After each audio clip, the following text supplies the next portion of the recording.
Shalom untuk kita semua. Saudara, kebenaran malam ini meskipun terdengar mungkin tidak disukai oleh banyak orang, tetapi itulah kebenaran, yaitu bahwa tidak semua orang akan selamat. Ya, saya bacakan Pengkhotbah pasal 12 ayat 7.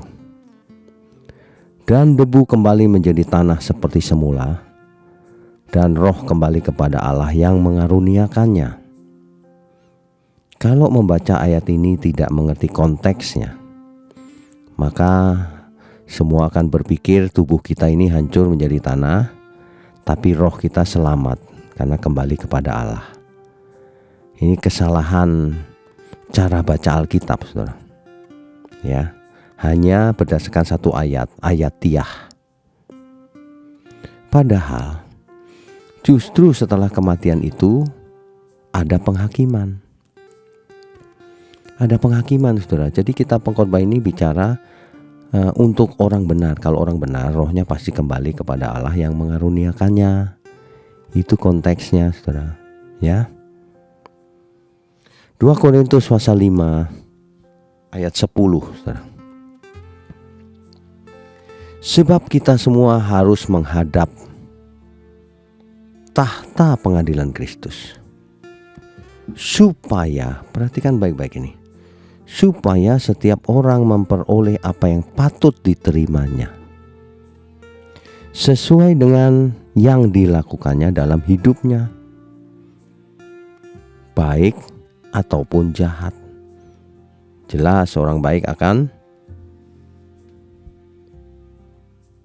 menuju Firdaus, sedangkan orang jahat akan mengalami kesakitan, penderitaan di dunia orang mati. Kan begitu, ya. Jadi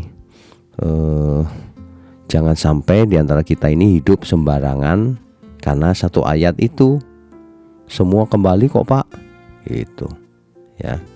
Ingat baik-baik, orang kaya di alam maut sangat kesakitan. Artinya memang ada orang yang tidak selamat. Roh orang kaya yang sangat egois itu yang diceritakan Tuhan Yesus dalam Lukas pasal 16 ayat 22 sampai 23 contohnya. Ya. Itulah sebabnya Tuhan berkata, barang siapa tidak melepaskan diri dari segala miliknya tak dapat jadi muridku. Jadi murid Tuhan saja tidak bisa. Artinya tidak selamat, saudara. Jangan pernah berpikir karena Tuhan Yesus mati di kayu salib maka semua orang pasti selamat. Tidak. Sebab yang selamat adalah yang menerimanya. Menerimanya itu maksudnya yang percaya dan menyerahkan dirinya untuk dipakai Tuhan, untuk hidup bagi Tuhan sebagai persembahan yang kudus dan berkenan.